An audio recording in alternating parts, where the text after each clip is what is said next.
Assalamualaikum warahmatullahi wabarakatuh dan selamat malam. Sebelumnya perkenalkan nama saya Sajing Tagus Dias, NIM 0101212069, jurusan Komunikasi dan Penyiaran Islam, mata kuliah Hadis Tematik Dakwah dan Komunikasi, dosen pengampu yaitu Bapak Haji Muhammad Iqbal Abdul Muin, LCMA.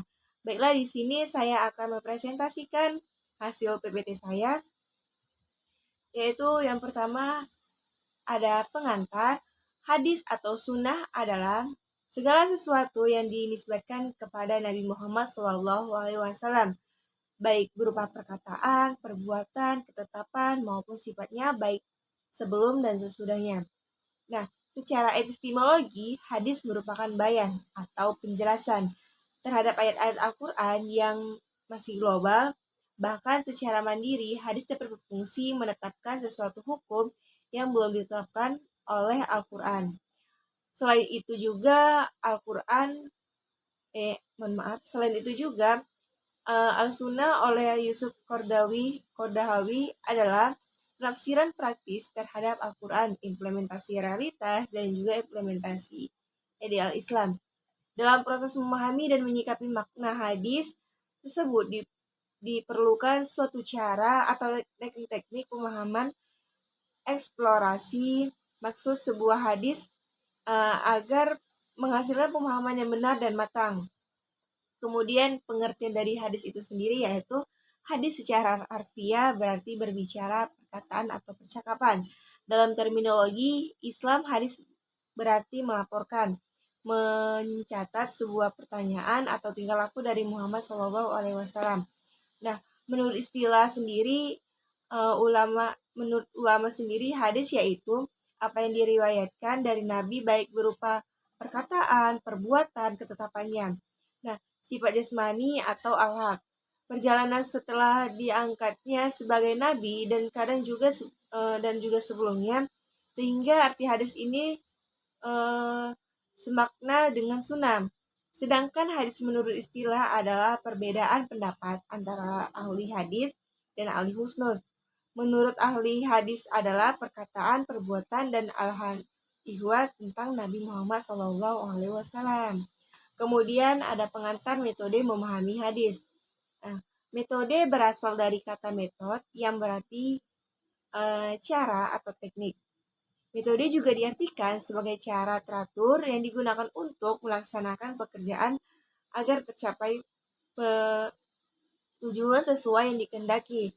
Pemahaman berasal dari kata paham yang berarti pengertian, pendapat, pikiran, aldiran, ataupun haluan pandangan. Mengerti benar, sementara pemahaman adalah proses, cara pembuatan, memahami atau memahamkan.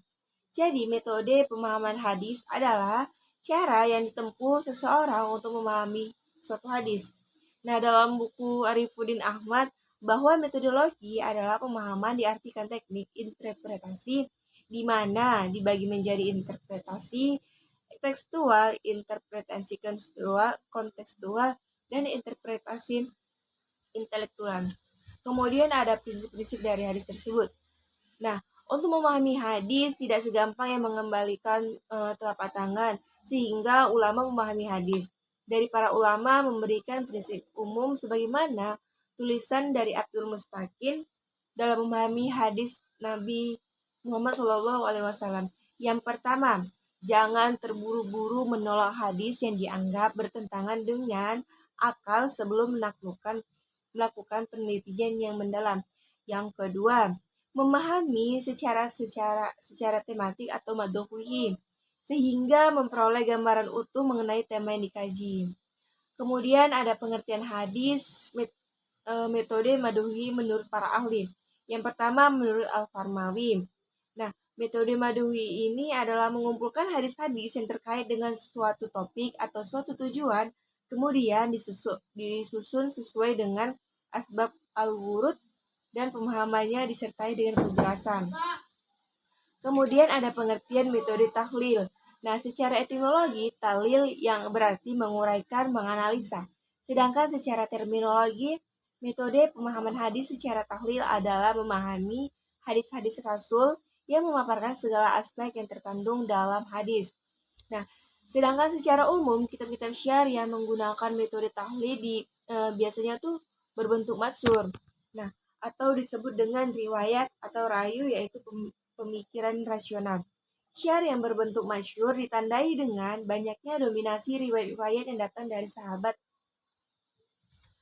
Sedangkan pengertian metode ijmail atau disebut dengan global, nah ijmali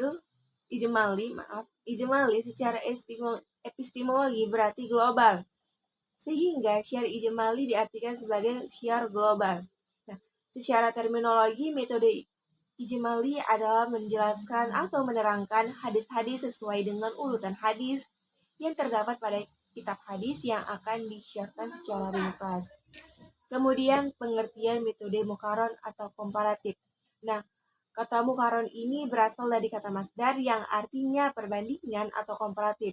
Jadi, syiar mukaron secara epistemologi berarti perbandingan atau pensyiar yang dilakukan dengan membandingkan dua hal. Adapun pengertian syiar mukaron secara terminologis, yang pertama, membandingkan hadis yang memiliki redaksi yang sama atau mirip dalam kasus yang sama atau memiliki redaksi yang berbeda dalam kasus yang sama. Yang kedua, membandingkan berbagai pendapat ulama syiar dalam mensyiar hadis-hadis tersebut. Itu saja presentasi dari saya, kurang dan lebihnya saya mohon maaf. Saya butuh kritik di bawah ini. Jangan lupa like dan komen channel YouTube saya. Thank you for watching. See you. Wassalamualaikum warahmatullahi wabarakatuh.